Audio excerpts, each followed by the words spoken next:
안녕하세요. 그래언니입니다. 오랜만에 제 서재에서 그래언니 TV를 찍게 되었네요. 요즘 강연이 참 많다 보니까 집에서 동영상 찍을 시간이 잘 없어서 강연으로 많이 대체하려고 하고 있는데 집에서도 이렇게 조용히 그래언니 TV로 만나는 시청자 여러분들께 저의 일상도 보여드리고 제가 들려주고 싶은 조근조근한 저의 중년의 감성, 내 감정의 주인으로 사는 법, 또 제가 아이들 키운 이야기, 또 갱년기를 지나온 이야기, 궁금해하시는 이야기들을 제가 많이 들려드리려고 노력하겠습니다. 중년에 사실 그 SNS를 하면서 유튜브를 찍고 유튜버 편집을 하고 유튜버가 된다는 게 결코 쉽지는 않았지만 뭔가 새로운 일을 도전해서 시작해 본다는 게 저한테는 굉장히 큰 삶의 열정을 다시 태우는 일이었어요.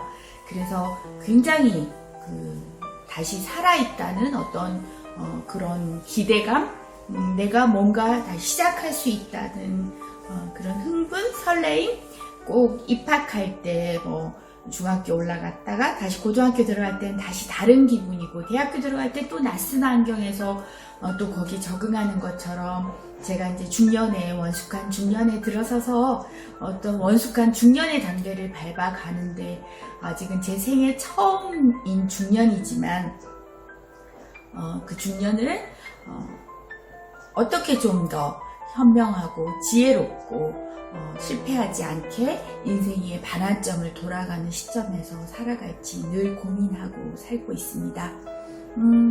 여러분, 내 인생에서 그 반환점을 돌았다고 생각하시는 경우가 많이 있죠.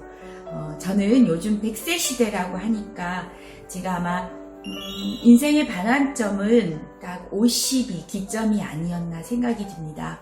50이 기점이었다면 저는 한 5년 정도 지났겠네요. 그 5년의 기점으로 인해서 굉장히 인생에 많은 큰 변화가 있었습니다.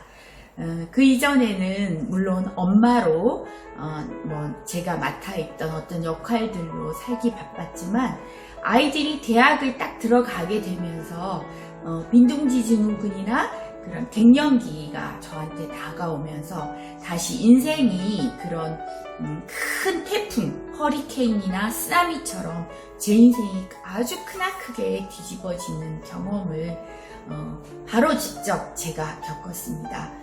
저는 단 한 번도 사춘기가 그렇게 크게 와서 부모에게, 선생님에게, 선배에게, 누구에게 반항도 크게 한 적 없었고 한 번 있긴 있었어요. 이제 엄마가 저에게 이렇게 쉽게 돈을 잘 안 주시고, 제가 돈이 필요하다고 하면, 아이고, 이 돈 먹는 원수덩어리, 돈 먹고 죽으려고 해도 없다, 이런 소리 하실 때, 도대체 젊었을 때 도대체 엄마 아버지는 돈 안 벌어놓고 뭐 했냐고, 그렇게 원망을 한번 했던 적은 있는데, 그렇게 어른들한테 막 대놓고 반항을 하거나 지금처럼 막 그렇게 해본 적은 없는 것 같아요. 그런데 저 자신에게도 굉장히 열심히만 살면 생각했던 저 자신에게도 그런 갱년기가 인생을 완전히 뒤집어서 생각해보고 지금까지 그렇게 열심히 성실히 바른 길을 살아왔는데도 불구하고 새로운 감정을 느끼게 하는 계기가 되었습니다. 제가 옆에 이렇게 책을 많이 쌓아놓고 있지만 이 책들은 제가 책 쓰기를 하기 이후에 만난 책들입니다. 그 전에는 책을 읽어야겠다, 책을 많이 접해야겠다 생각은 했지만 사실 아이들 진학 문제, 아이들 뒷바라지, 직장에 다니랴, 집에 오면 늘 종종거리면서 또 일하랴, 직장 문제 계속 껴안고 있으랴, 자기 바쁘고 늘 다람쥐 쳇바퀴 같은 생활을, 버티기죠, 그죠? 몇십 년 동안 버티기 하면서 살아온 그 생활들을 하다 보니까 제 삶을 정말 그 객관적으로 이렇게 멀리 들여다볼 시간은 잘 없었던 게 맞는 것 같아요. 지금 제 후배들도 살고 있는 걸 보면 제가 그렇다고 느낍니다. 제가 뭔가를 했을 때 자기 자신을 위해서 굉장히 살지를 잘 못하는 것 같아요. 뭘 하나 먹고 싶은 것도 이렇게 옷 한 벌 제대로 입고 싶은 것도 아이들은 잘하니까 해. 올해 여름에 입었던 거 내년 여름에 보려면 벌써 맞지도 않고 입지도 않고 애들 뭐 남자아이들 같은 경우는 너무 심하게 놀고 하니까 운동화도 사실 막 2, 3개월이 지나면 벌써 막 뚫어져 버리고 이러거든요. 그러니까 새로 안 사줄 수가 없잖아요. 또 신기하게 내 얼굴이나 내 모습은 내가 거울을 안 보자고 치면 안 볼 수 있는데 내 가족들, 아이들 모습은 내가 눈으로 봐야 되니까 직장에 다니는 엄마가 아이들도 깨재재하게 다니거나 또 막 옷이 작아 있거나 그러면 뭐 사주게 되고 그렇게 되죠. 그렇게 하면서 내 자신은 자꾸만 뒤로 밀리는 것 같아요. 우선순위에서. 그래서 먹는 것도 자꾸 애들 남은 거 떠먹게 되고 뭐 남아있는 찬밥 긁어먹게 되고 이러다 보니까 우리 그런 말 많이 듣거든요. 직장 생활을 할 때 나를 위해서 단 5%, 만약에 저는 직장 생활을 굉장히 오래 했으니까 월급이 뭐 한 500만 원 정도 넘는다면 500만 원의 5%면 25만 원인가요? 그 정도는 순수하게 나를 위해서 써라. 그랬는데 물론 뭐 제가 운전도 하니까 기름도 넣어야 되겠고 그렇지만 그건 아마 순수하게 저를 위한 돈은 아닌 것 같아요. 그죠? 직장에도 다니고 그래야 되니까 저를 위한 돈은 뭘까요? 이 옷 사입는 거 그리고 공부하는 거, 투자하는 거 어떤 그런 거였을 것 같은데 늘 그 5% 저를 위한 순수하게 5%를 쓰기가 쉽지 않은 것 같죠. 그래서 그렇게 되면서 이제 혼자 남게 되면서 저를 바라볼 시간이 되면서 저는 저를 위해서 먹어본 적이 없었기 때문에 저를 위한 식사 준비, 제가 혼자 남았을 때 뭘 해야 되는지 이런 거에 되게 익숙지가 않았던 것 같아요. 늘 가족을 위해서 가족의 스케줄을 아기가 태어나면 우리가 아기 아프거나 아기 100일이거나 돌이거나 아니면 뭐 다른 가족의 스케줄에 맞추지 내 스케줄에 맞추기는 거는 굉장히 오랫동안 잃어버리고 살잖아요. 잃어버렸나요? 잊어버렸나요? 잃어버렸겠죠. 그죠? 잊어버리진 않지만 항상 우선순위에서 뒤로 밀리게 되겠죠. 그런데 그 50이라는 기점 정도 되면은 아이들이 20살 정도 되잖아요. 저희가 30 정도의 아기를 놓고 이쪽 저쪽 해도 한 50 전후로 해서 애들이 커서 대학에 들어가면 이제 그때부터는 정말 어렵지만 진정으로 애들을 놓고 나도 두렵지만 독립해야 된다는 생각을 듭니다. 저도 막연하게 굉장히 보면 우리나라 부모들이 자식들한테 독립을 못한다. 왜 이렇게 장가를 갔는데도 뭐 애비 밥 먹었니? 오늘 우산 챙기고 갔니? 오늘 교통 뭐 비 온다더라. 비 맞지 않게 조심해라. 술 먹지 마라. 저녁 챙겨 먹었니? 어제 과음했니? 막 이렇게 하는데 그건 뭘까요? 부모가 자식에게 독립을 못한 것 같아요. 그래서 80이 먹은 노모가 60 먹은 아들에게 자조심해라. 물론 그럴 수는 있어요. 그렇지만 그게 다는 아니라는 거죠. 이제는 내가 50이 좀 지났으면 그 이후의 삶은 내 자식보다는 좀 넓은 세계를 보면서 나를 뛰어넘는 우리 가족이나 나 자체를 뛰어넘는 삶을 좀 살았으면 좋겠습니다. 그렇게 하는 첫 번째가 저를 먼저 챙기는 일이었던 것 같아요. 저는 제가 물론 처녀 때 결혼 이전에는 저를 챙겼었겠지만 그때도 사실은 생각해보면 내가 돈을 벌어서 부모님께 드리고 또 결혼을 하고 부모님께 드리고 이런 생각을 했지 나를 위해서 뭘 해야지 이런 생각은 못했던 것 같아요.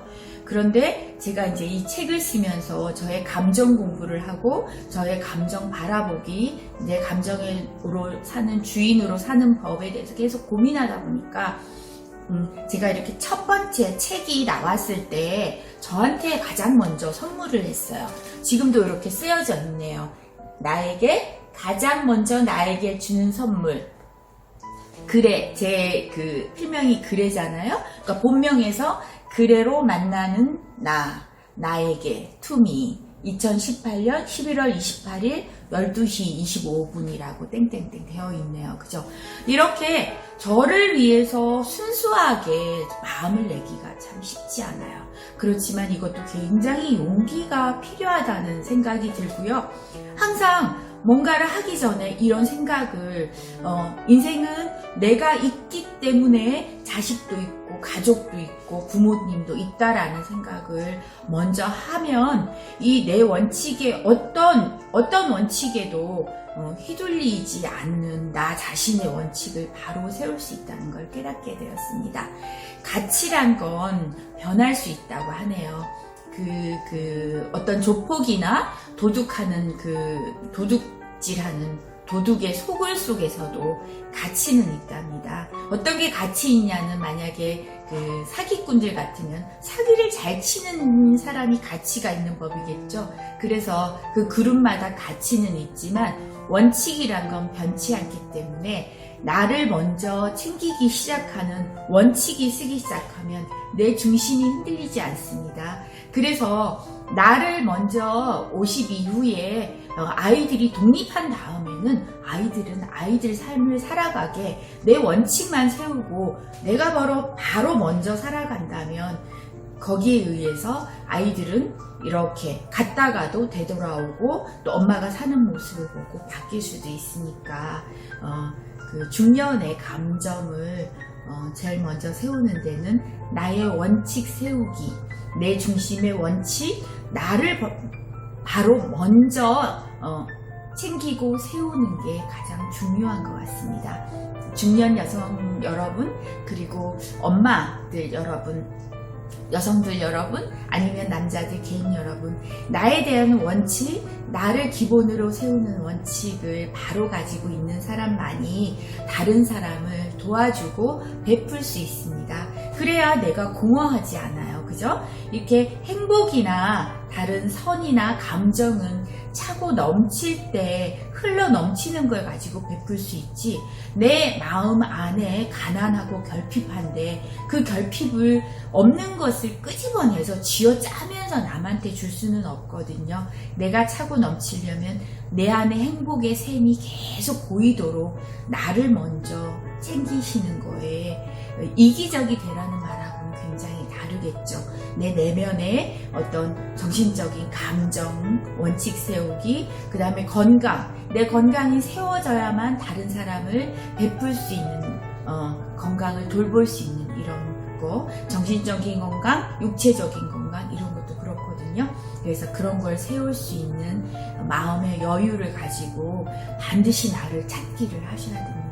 그렇지 않으면 하루하루 지나가는 시간들이 이제 인생 반환점을 돌아서 다시 시작하는 힘으로 지금 살아온 것만큼 살아가야 되는 시점에서 이젠 누굴 위해서 살았던 시절만큼 나를 뒤로 우선순위에서 밀린다면 절대 새로운 힘으로 살아갈 수 없습니다.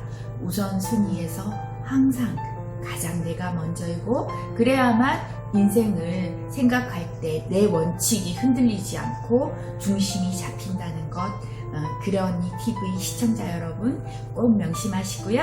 여러분의 중년 감정, 당신의 풍요로운 감정, 나의 자존감 지키기를 항상 그래 언니는 응원하고 사랑합니다. 감사합니다.